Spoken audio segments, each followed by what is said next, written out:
Hello guys, wherever you are welcome to Sanele F channel. To all my subscribers, thank you so much guys for subscribing to my channel, and to those who haven't subscribed yet guys, I know that you'll subscribe one day, so I want to say to you thank you in advance. I love you so much guys. Thank you so much for your support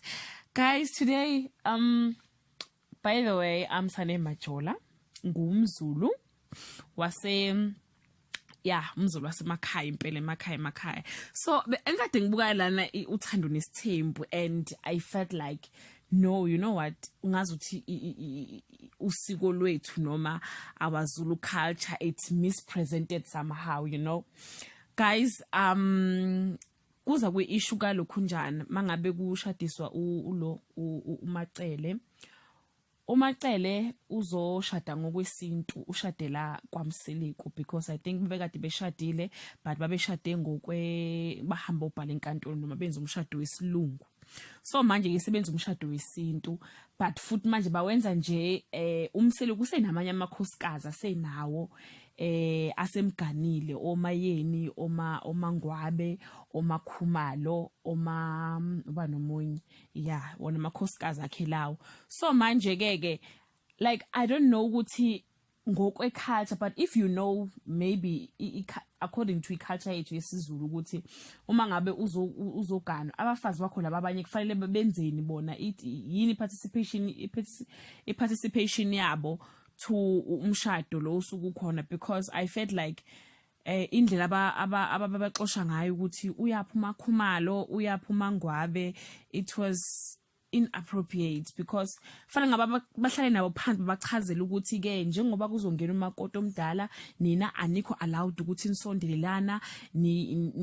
sizonibiza ngesikhathi esithize, because like umakhomalo beyangazi, umakhomalo beyijabulele iqashiyela ejabulela umakoti ozongena emzini, uma yena naye uqale wahleka, but at the same time wabona ukuthi no, abantu laba ba serious, and masibehamba omacele like uyambona ukuthi ujabula ukuthi nenze kahle nabaxosha guys, no, like you know, but at least kumayeni ke yena ke vele ubeyazi indawo yakhe, ubeyihlayela endlini wathi uphume ngesikhathi seqala umcimbi. And uMakhumalo did ask bebehlele etafuleni on the previous episode ebuza ukuthi ke na ke thina ke like mina ngifuna ukuqashiya or ngifuna ukusina, mina ngiyintombi yendawo kwathini are we allowed na? But uMacele she was supposed to ukuthi explainele ukuthi no, wena uzovumeleka from isikhathi lesi to this isikhathi lesi. So now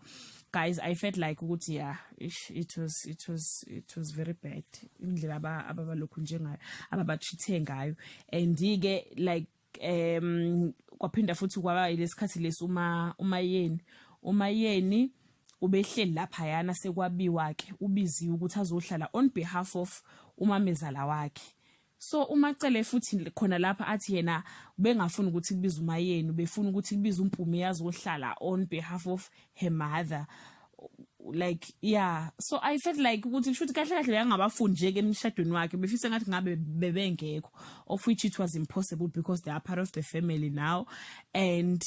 you know like izinto bezenzeka lapha yana nje bezi somehow. But ke guys, and enye into engiyilokhunjile engiobservile ukuthi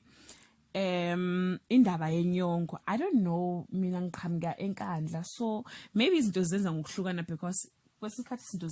ziyahluka vele. So guys, inyongo ngwezulu uma ngabe uzogana emzini lo suku uzoganela ku, inyongo baye bakuthele yona ekhanda, bakuthele yena enyaweni, bese bethi ke na wena kusumfazi wala ekhaya wathelwa ngenyongo. That is where lesisho sithi ke na wathelwa ngenyongo la ekhaya sisuka khona. So angazi ukuthi ke uyifaka emlonyeni uyitesta or ukuyikhotha or uyiphuza or whatever lebe beyenza ukuthi ke na is it part of the Zulu culture or imini ongayazi ukuthi iqhubeka kanjani. But ke guys, injalo yona. Then the last thing engiyibonile ngiobserve ukuthi ayichalena yona ayikho right. Ngokwezulu kumfazi ozoshada ke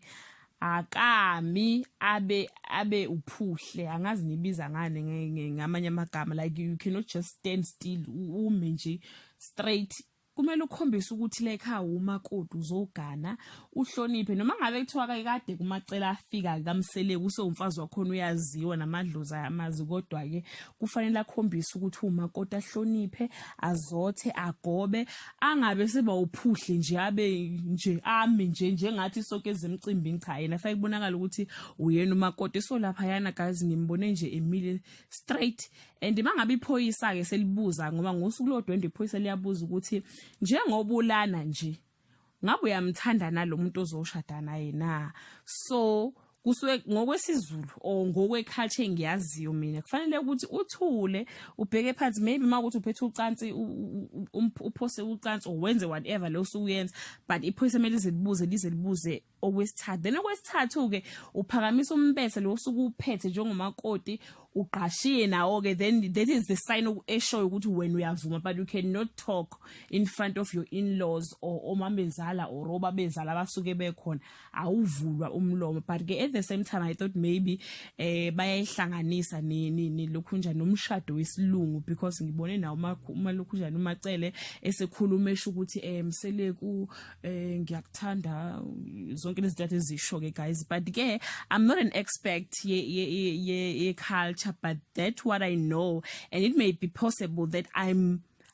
wrong okanye kuhluka igodi if you know this culture ngokwehlukile please comment below okamacingwane ke uthi ayixabene guys till we meet again I love you so much thank you so much for watching and please guys please continue to support my channel I love you so much bye. Hello guys, wherever you are welcome to Sanele F channel.